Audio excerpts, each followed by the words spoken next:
안녕하세요. 좀 늦은 박사과정 언니 윤혜진입니다. 제가 제가 맡은 프로그램 중에 제가 맡은 프로그램 중에 강사님들을 모셔서 특강을 하는 그런 제가 제가 맡은 프로그램 중에 특강 강사님들을 섭외해서 강의를 하시게 하는 그런 한 학기짜리 수업이 있어요.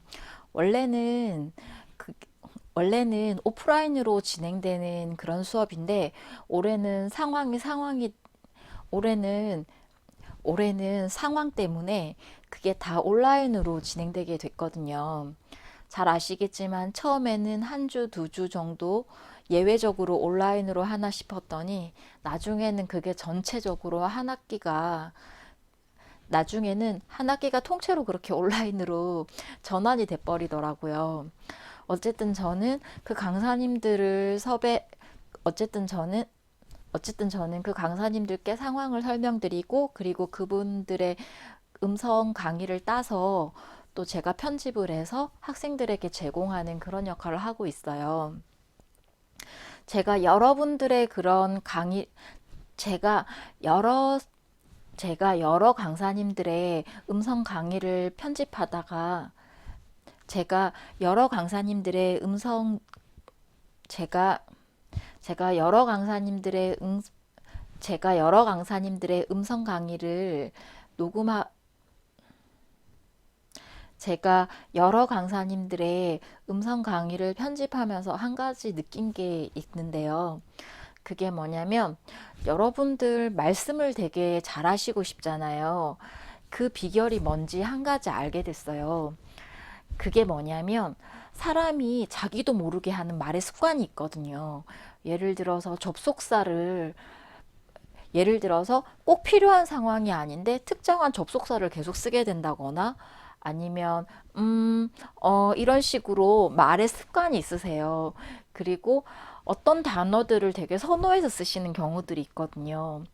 그래서 자기도 모르게 쓰는 그런 말 습관들을 알아서 그런 것들을 조절할 수가 있다면 되게 말이 부드러워지더라고요.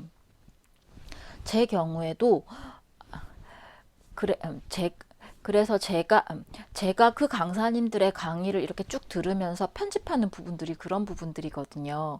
불필요하게 들어가는 접속사들을 빼고요. 그리고, 이런, 음, 어, 이런 말 습관들을 빼고요. 그리고 자기도 모르게 이렇게 헛기침 하시는 분들도 계세요. 이런 것들도 다 빼고, 이렇게 하다 보면 훨씬 이런 이런 부분들을 제거하다 보면 이런 부분들을 쭉 빼다 보면 말의 길이가 훨씬 짧아지고 그리고 들어보면 훨씬 부드러운 거예요. 그런데 사실은 이거는 제가 제 그런데 이거는 그런데 이거는 사실은 제가 제 동영상을 편집하면서도 되게 많이 했던 것들이에요. 제가 제 영상을 처음 편집하면서 많이 부끄러웠는데 그 이유가 뭐냐면 이상한데 자꾸 접속사를 붙이는 거예요.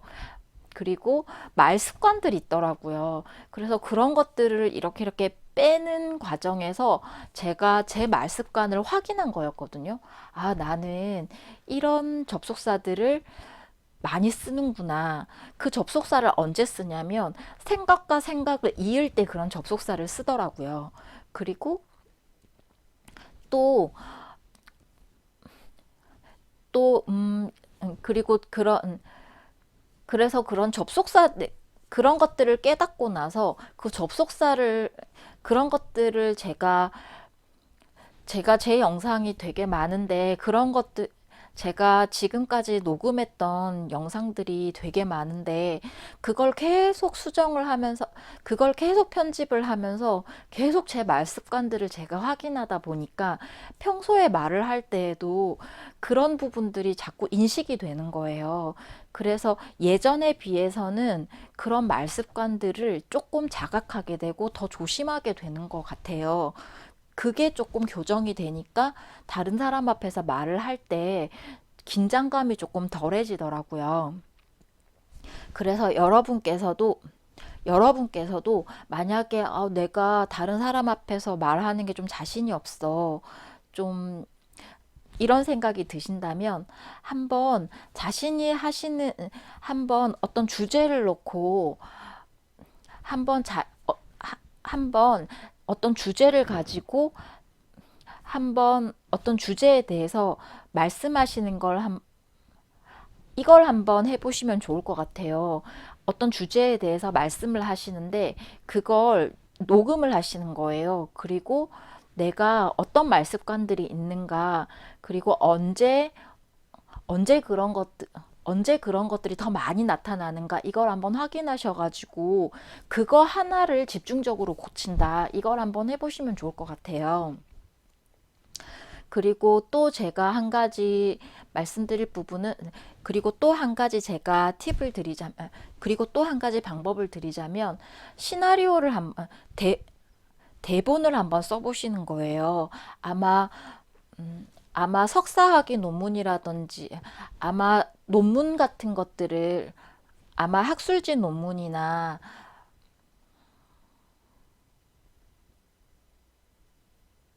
아마 학술지 논문이나 좀 중요한 발표를 앞두고 계시다면 그렇게 시나리오를 쓰셔서 연습하시는 경험을 하실 거예요. 그런데 시나리오대로 말을 하는 게 되게 어색하잖아요. 그 말이 뭐냐면, 그 뜻은 내가 글로 쓴다는 것은 어느 정도 정제된 표현이라는 건데, 그 정제된 표현과 내가 실제 쓰는 표현 사이에 괴리감이 있다는 뜻이거든요. 그래서 그 쓰는 글을, 그래서 그래서 그 둘을 좀 맞춰보시는 연습을 하시면 좋을 것 같아요. 그러면 글 자체를 구어체에 맞게 좀 편안하게 쓰는 그런 방법도 있을 거고요. 그런 방향, 글 자체를, 시나리오 자체를 구어체로, 시나리오 자체를, 시나리오를 다소 격식을 갖춘 구어체로 바꾸는 그런 방향의 개선도 필요할 거고요. 그리고 다른 한편으로는 내가 평소에 쓰는 말 자체를 조금 문어체에 조금 내가 평소에 쓰는 말 자체를 좀 다듬어서 글을 쓰듯이 하는 그런 방향의 노력도 필요하실 거예요. 사람들이 말을 할 때보다 글을 쓸 때 훨씬 딱딱하고 또 평소에 쓰지 않는 그런 복잡한 구조를 쓰는 경우도 많거든요. 그래서 그 양방향의 연습, 양방향, 그런 양방향의 노력을 한번 같이 해보시면 아마 말씀하시는 데에 대해서 조금 더 자신감이 붙지 않을까, 이런 생각이 듭니다. 실제로 저는 때로, 제 경우에도 이렇게 제 경우에도 동영상을 찍을 때 때로는 컨셉만, 때로는 컨, 때로는 콘티만 잡고 제 생각을 말씀드릴 때도 있지만 또 어떨 때는 시나리오를 쓸 때도 있거든요. 그러면 처음에 쓸 때보다 그 시나리오 자체도, 그 시나리오를 보면 처음에 썼을 때보다 지금 쓰는 게 조금 말하기에 자연스러운 것 같아요. 그만큼 구조 자체도 단순하게 가져가고 말도 한 꼭지에 대한 내용 자체도 많이 줄이는 거죠. 이런 식으로 이런 식으로 연습하는 것도, 저는 이렇게 연습하는 것도 제가 다른 사람들 앞에서 이야기하는데 좀 더 용기를 가지고 자신감을 가지는데 많이 도움이 됐던 것 같아요. 그래서 오늘은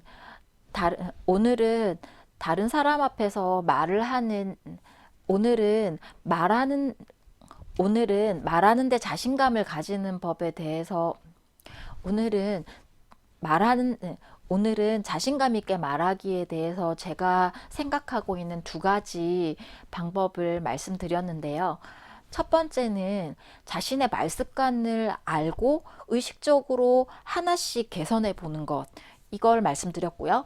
두 번째는 시나리오를 써서 그 시나리오 시나리오를 써서 그대로 한번 말을 해보는데 글로 쓴 시나리오와 내가 하는 말 사이에 그 간극을 좁혀가는 연습을 한번 해보셨으면 좋겠다 이렇게 말씀을 드립니다. 오늘도 일하시면서 공부하시느라 수고가 많으셨고요. 여러분의 대학원 생활을 응원합니다. 오늘도 제 말씀 들어주셔서 고맙습니다.